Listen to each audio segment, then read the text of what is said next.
প্রিয় অষ্টম শ্রেণীর শিক্ষার্থীরা, শুভেচ্ছা নিও। আজকে আমি তোমাদের 2025 সালের বাংলাদেশ ও বিশ্ব পরিচয় বিষয়ের নতুন বই থেকে প্রথম অধ্যায়ের পাঠ 6, 7 ও 8-এর কাজগুলো নিয়ে আলোচনা করব এবং এর সমাধান করে দেব। প্রথমে তোমাদের বলবো, যারা আমার চ্যানেলটি সাবস্ক্রাইব করো না তারা আমার চ্যানেলটি সাবস্ক্রাইব করবে এবং আমার সাথে থাকবে। তাহলে চলো আমরা ক্লাস করি।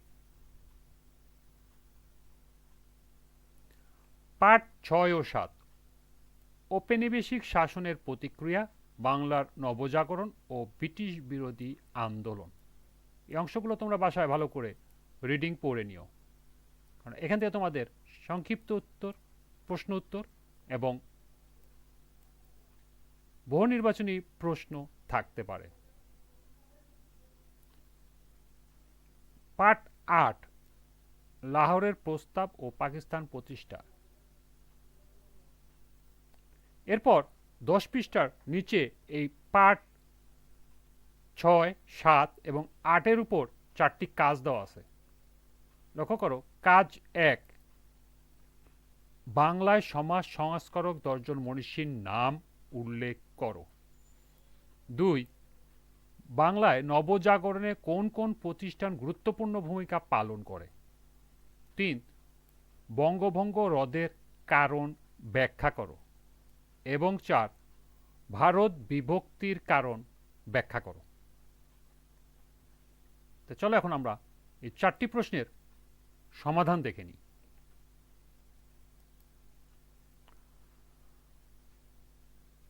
প্রথম কাজের প্রশ্ন ছিল, বাংলায় সমাজ সংস্কারক 10 জন মনীষীর নাম উল্লেখ করো। এর উত্তর হবে, বাংলায় সমাজ সংস্কারক 10 জন মনীষীর নাম নিম্নে উপস্থাপন করা হলো।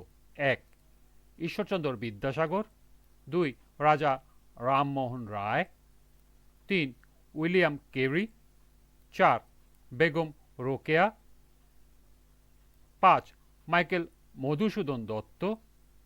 6, বঙ্কিমচন্দ্র চট্টোপাধ্যায়। 7, মীর মোশাররফ হোসেন। 8, রবীন্দ্রনাথ ঠাকুর। 9, কাজী নজরুল ইসলাম। এবং 10, শরৎচন্দ্র চট্টোপাধ্যায়।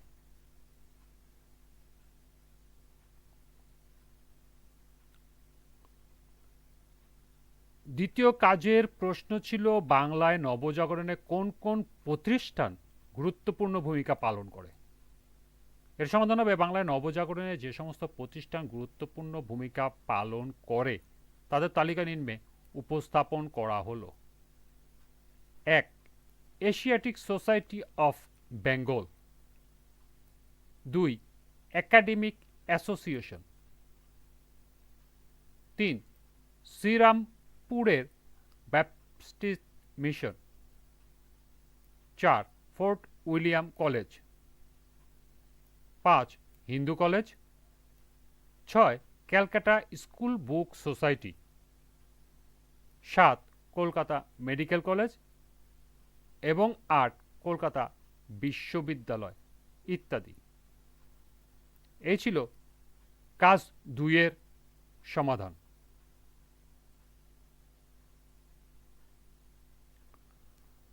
কাজ 3-এর প্রশ্ন ছিল, বঙ্গভঙ্গ রদের কারণ ব্যাখ্যা করো।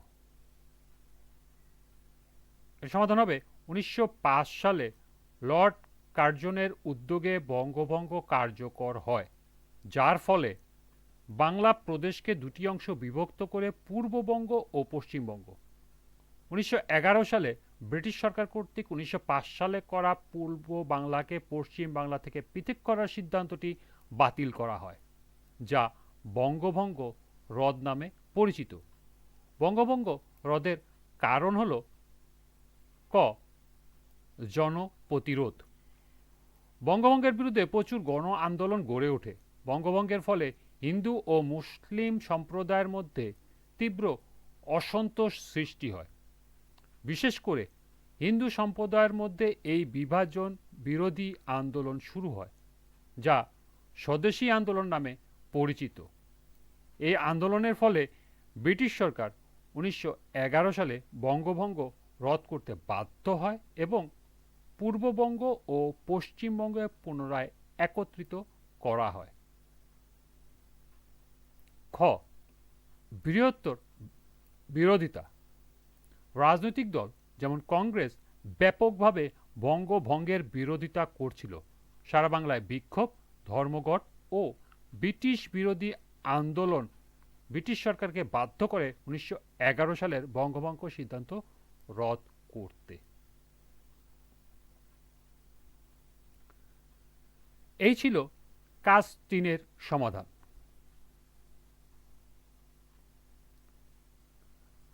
কাজ 4-এর প্রশ্ন ছিল ভারত বিভক্তির কারণ ব্যাখ্যা করো। এর উত্তর হবে 1947 সালে ভারত বিভক্তির কারণ নিম্নে উপস্থাপন করা হলো। 1, কংগ্রেসের জন্ম ও ভারতবর্ষের মুসলমানরা নিজেদের একটি স্বতন্ত্র জাতি হিসাবে ভাবতে থাকে এবং নিজেদের ভাগ্য উন্নয়নে সচেষ্ট হয়। 2, হিন্দুদের আক্রমণের মুখে ব্রিটিশ সরকার 1911 সালে বঙ্গভঙ্গ রদ করায় মুসলিম সম্প্রদায় দারুণ হতাশায় নিমজ্জিত হয়। 3, 1909 সালে মরলি মিন্টো সংস্কার আইনে মুসলমানদের পৃথক নির্বাচনের অধিকার দেওয়া হলে এবারও কংগ্রেস এবং হিন্দু সভা এর তীব্র বিরোধিতা করে। 4, 1939 সালে মোহাম্মদ আলী জিন্না দ্বিজাতি তত্ত্ব ঘোষণা করে। এর মূল কথা হলো মুসলমানগণ ভারতের সংখ্যালঘু সম্প্রদায় নয়, বরং হিন্দু মুসলিম ভারতের দুটি স্বতন্ত্র জাতি।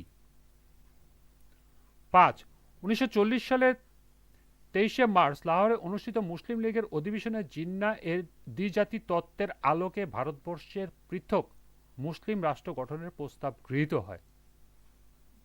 6, 1946 সালে 9 এপ্রিল দিল্লিতে একাধিক স্বাধীন রাষ্ট্রসমূহ কথাটি সংশোধন করে একটি স্বাধীন সার্বভৌম রাষ্ট্র গ্রহণের প্রস্তাব গৃহীত হয়। এবং সর্বশেষ 7, 1946 সালে হিন্দু মুসলিম সাম্প্রদায়িক দাঙ্গা ভারত বিভাগের অনিবার্য পরিস্থিতি সৃষ্টি করে। এই ছিল কাজ 4-এর সমাধান। তোমরা এগুলো এখান থেকে নোট করে নিতে পারো। এরপরে অনুশীলনী। আজকের ক্লাসটি এ পর্যন্তই। পরবর্তী ক্লাসে অনুশীলনীর প্রশ্ন নিয়ে আলোচনা করবে এবং এর সমাধান করে দেব। সবাইকে আবারও বলছি, যারা আমার চ্যানেলটি সাবস্ক্রাইব করো না তারা আমার চ্যানেলটি সাবস্ক্রাইব করবে এবং আমার সাথে থাকবে। সবাইকে পরবর্তী ক্লাস দেখার আমন্ত্রণ জানিয়ে আজকের মতো আমি এখানেই বিদায় নিচ্ছি। আল্লাহ হাফেজ।